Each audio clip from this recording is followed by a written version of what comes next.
और आपत्तिजनक बात है, मैंने ये बात कभी नहीं कही है, ये आप लोगों का प्रचार है। मेरी आपत्ति इस बात की थी कि सभी माननीय सदस्य ने और बात कही है कि अब हमारे तरफ ऐसे ऐसे मुसलमान थे और वैसे वैसे मुसलमान हम लोग की तरफ थे। ये पूरे समाज के साथ, पूरे अल्पसंख्यक समाज के साथ अपमानजनक बात है। और माननीय सभापति महोदय, आप बताइए, माननीय गृह मंत्री जी, आप वहां पर थे, गृह मंत्री थे जब दंगे हुए थे, तो आप लोगों का क्या रोल था, ये जन जाए करे, जन जाए। होम मिनिस्टर,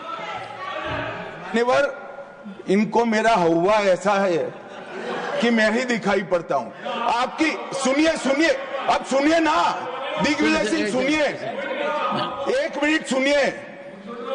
दंगे शांत होने के बाद 18 महीने के बाद मैं गृह मंत्री बना। दंगा हुआ तब मैं गृह मंत्री नहीं था।